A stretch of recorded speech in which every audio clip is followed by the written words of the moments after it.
On that gray October morning, Jenny Millers figured she was in for the same stretch of hours as always.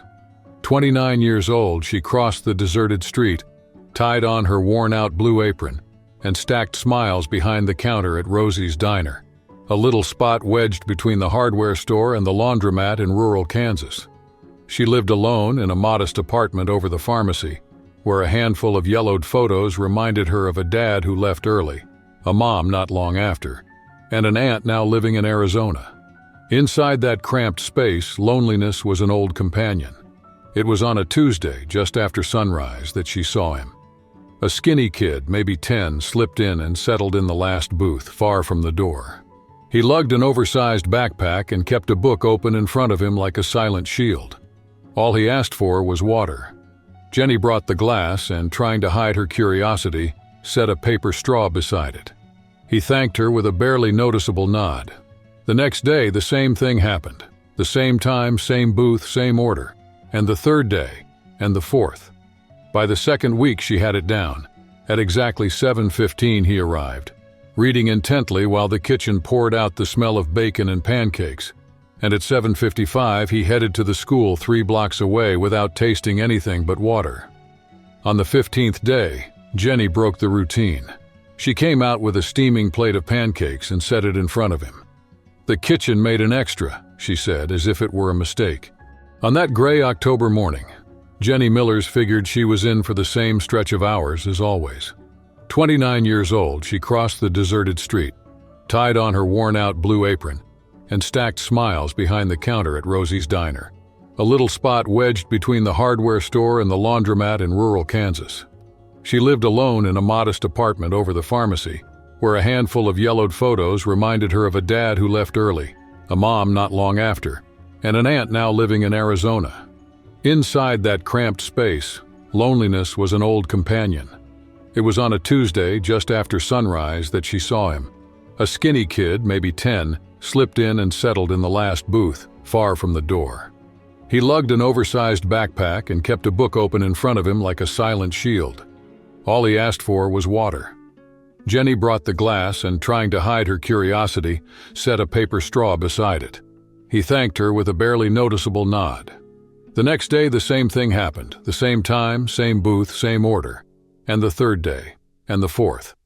By the second week, she had it down.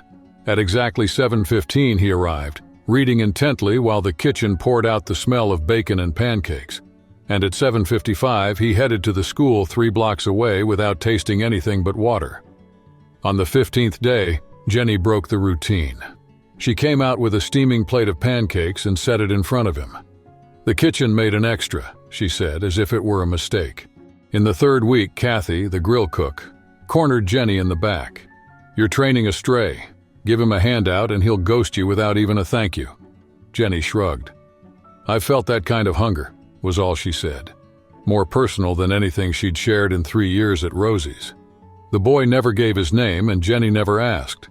Even so, something in his careful way of coming in and slipping out hinted at a bigger story, one that sooner or later would ask to be told. He always showed up at the same time, picking the booth diagonal from the door, where he could also see the window. It let him keep an eye on the world without putting the book down. Jenny caught on quick that questions would push him away, so she spoke with gestures instead. She kept his glass full, swapped the plate as soon as the pancakes lost their steam, gave him a space where, for 40 minutes a day, he could breathe a little easier. With the dining room quiet and the boy sunk into his pages, she caught herself wondering, did he live nearby? Was someone waiting for him? Why did he wear hunger like an old friend? She shooed the thoughts away. She'd learned that kindness with strings isn't kindness. The unspoken deal held. Week after week, the boy's shoulders dropped little by little. His once reluctant gaze began to meet hers for a whole second. That tiny moment was proof her attention mattered. By the 6th week, the routine was hard to miss. Most customers pretended not to notice, but a few couldn't resist the sharp comments of people who'd forgotten what it's like to need help. "Doing charity on the company's dime, huh?" jabbed one suit. "Kids these days want everything handed to them," added another. Jenny heard but didn't answer. She just went back to the kitchen, grabbed more hot pancakes, and set them in front of the boy. He looked up, held her eyes for a full 2 seconds, and mouthed a barely there thank you. That was enough for her. Jenny pretended not to hear the murmurs, let them slide off like rain on a windshield. She'd learned early that defending kindness usually stiffens the audience. But Mark, the diner manager, wasn't background noise. In the first hour of that shift, he called her into the cubicle behind the kitchen. The fan squeaked. Mark's forehead shone with sweat.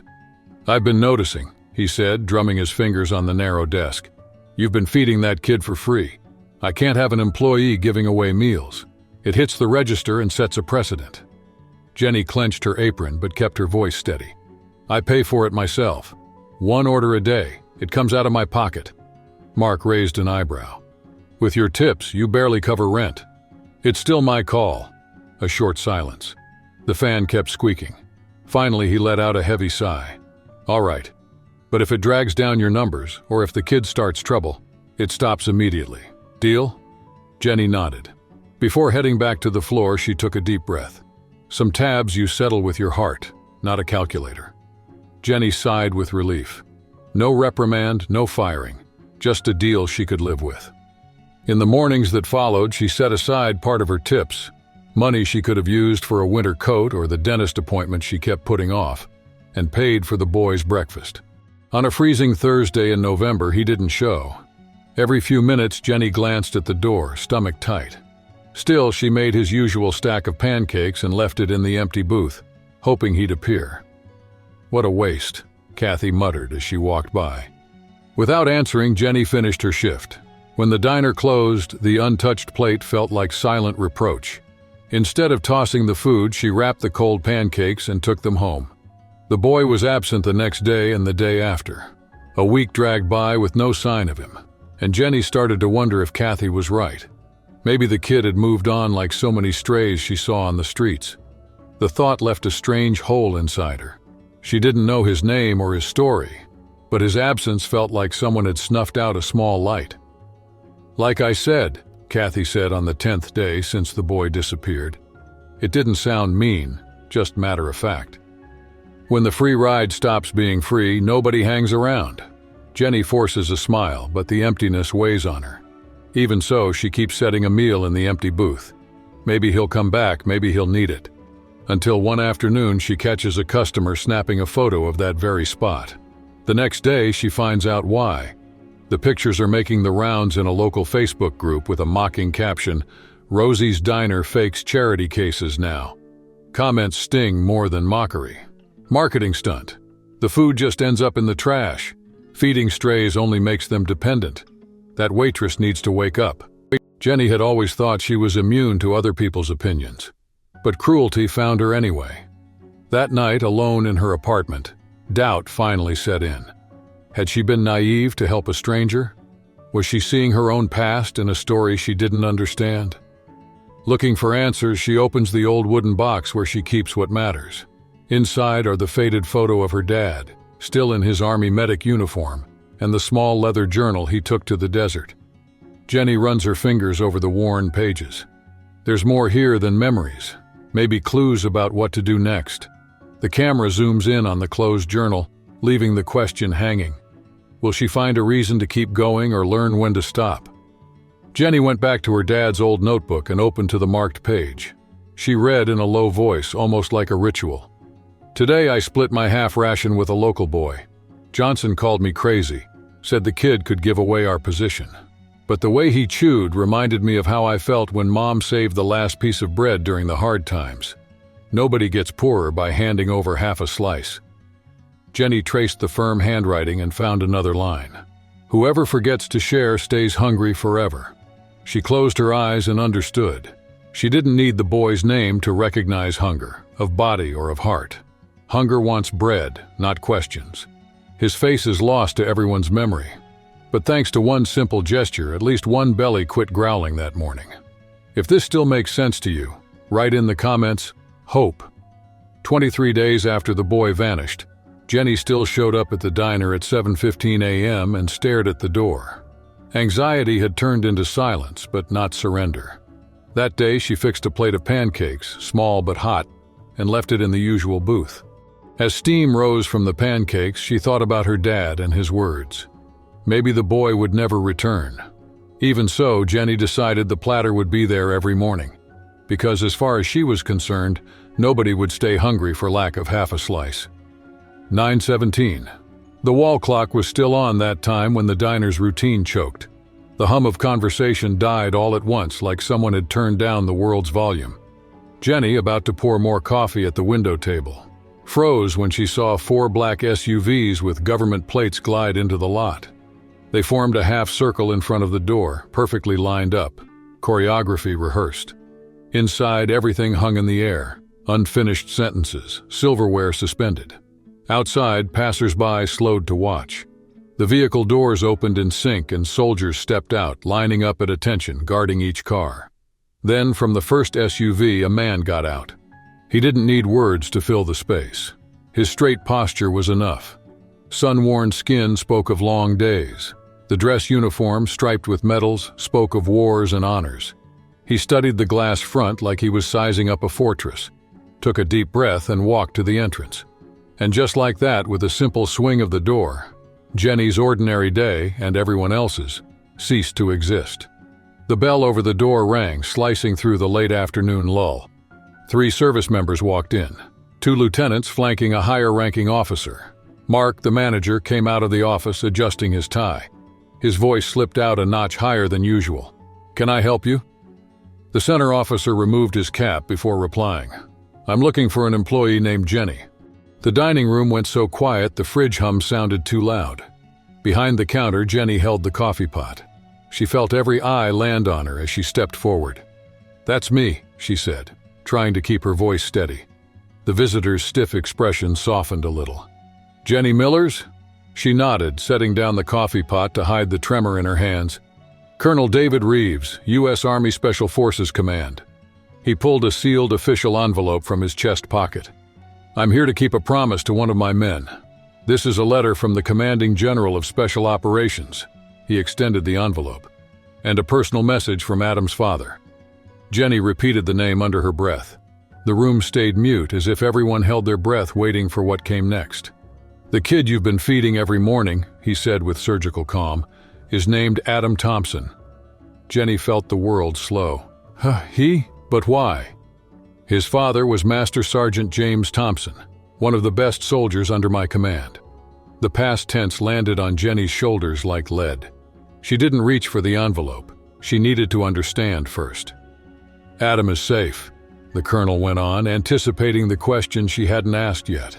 "He's with his grandparents in Colorado." Relief and confusion mixed on Jenny's face. "But if he's okay, why'd he come here every day?" she whispered. Reeves set the envelope on the counter like placing a key puzzle piece. "After Sergeant Thompson left on a classified mission, Adam's mom took off, just disappeared.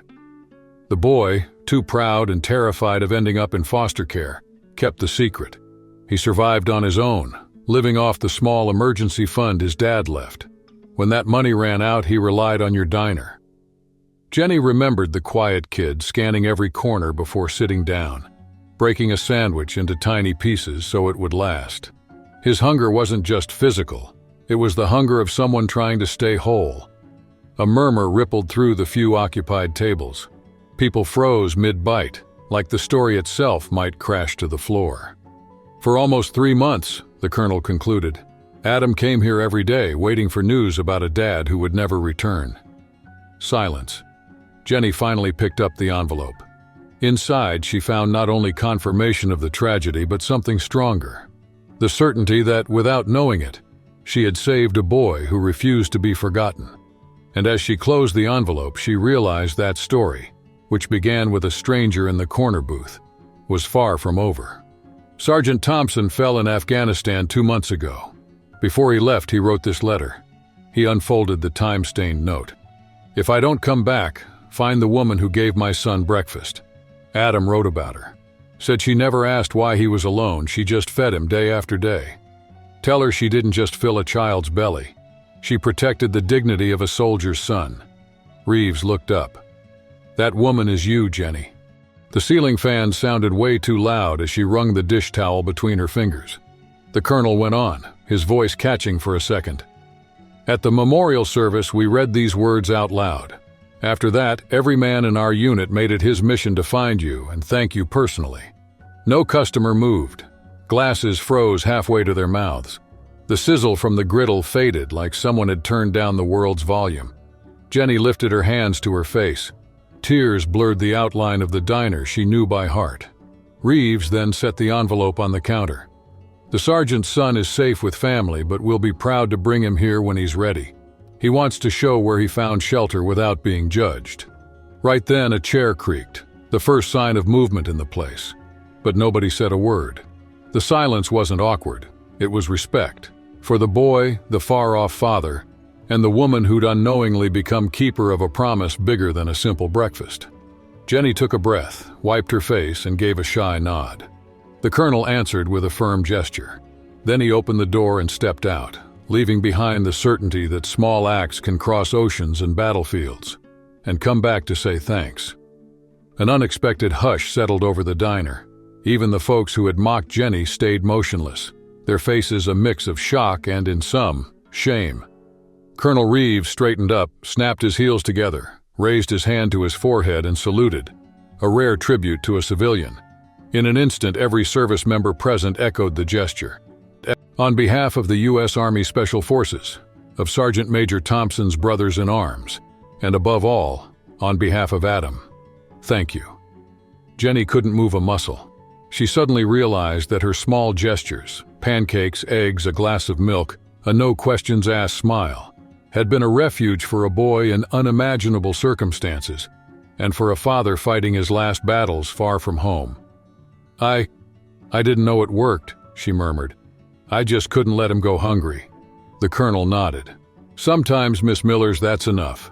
Feeding a hungry child without asking why can be the greatest form of kindness. As if following a silent order, every soldier outside by the vehicles raised a salute. The patrons, moved by what they were witnessing, stood in respect. In the middle of it all stood Jenny, the quiet waitress who, without realizing it, had done more than many uniforms ever would. For years, Jenny had served coffee and pancakes at Rosie's diner without drawing attention. Everything changed when, on a quiet morning, a colonel walked in, looked for her, and placed an envelope in her hands. It was the last message from a father, Sergeant Major Thompson, thanking her for the small kindness she had quietly repeated, making sure every Saturday his son Adam had breakfast while he waited for news from the front. The next week, the letter spread through the town. It went from whisper to whisper until it exploded on social media. The same Facebook group that had once mocked the pancake charity now shared the sergeant's story with pride. Thousands of likes, comments, and reposts pushed the story farther and farther. The ripple hit the counter fast. Customers demanded to sit in Jenny's section. Tips came with notes. Thanks for reminding us what matters, or my son's in the Navy. Your kindness gives me hope. Even Mark, owner of Mark Your Way and an old critic of the free pancakes, hung a small American flag above the booth where Adam had sat and put up a discreet sign, reserved for those who serve and the families who wait. Since then, that seat hasn't been empty. Veterans, traveling soldiers, and families in school uniforms fill the space, trading stories while the smell of coffee fills the air.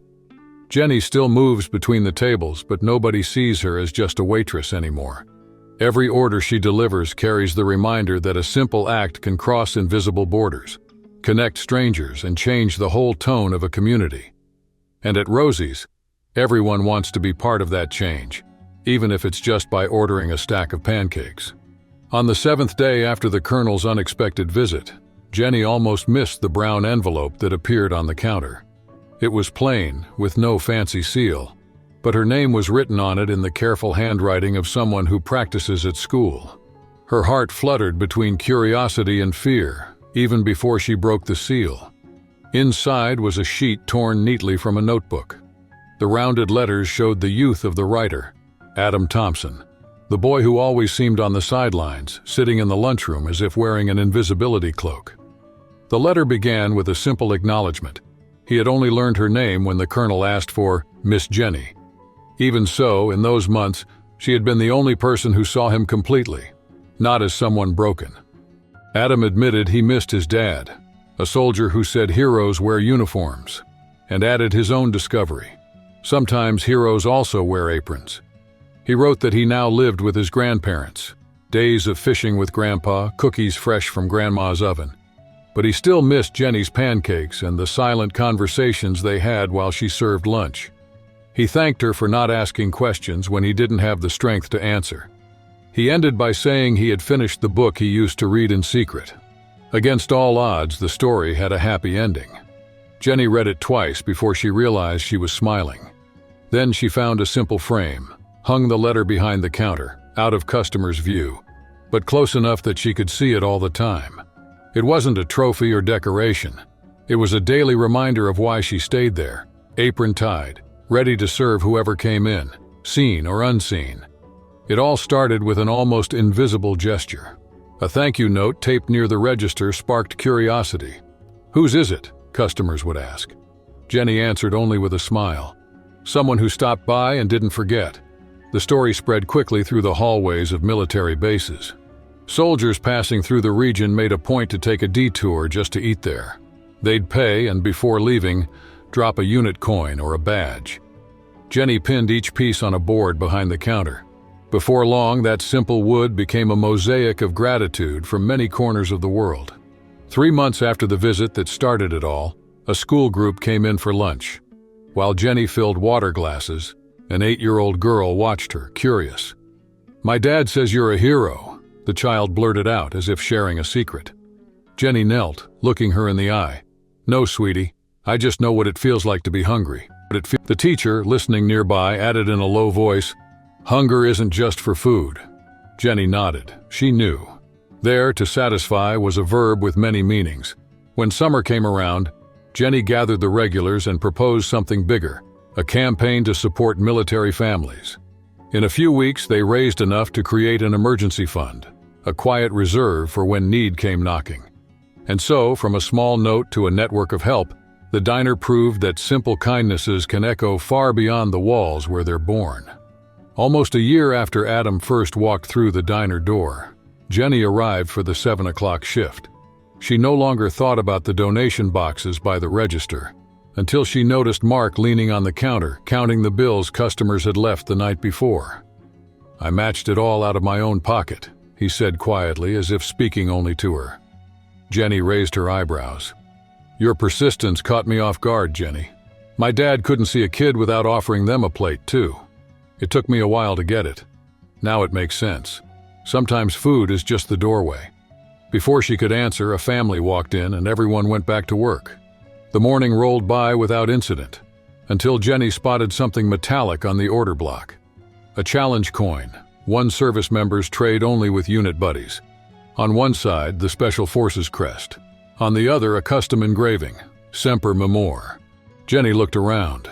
The diner was empty, just the smell of fresh brewed coffee and the light streaming through the window. She stepped out to the sidewalk. No unusual cars, no courier. Just the neighborhood waking up to the distant rumble of the school bus. She slipped the coin into her pocket. The new weight reminded her that kindness travels in unexpected ways. The shift ended. While she hung up her apron, Jenny saw Mark taping a notice to the window. "Pay what you can. Nobody leaves hungry." He caught her look and shrugged, almost shy. "New policy," he said. "About time." Jenny smiled. No speeches needed.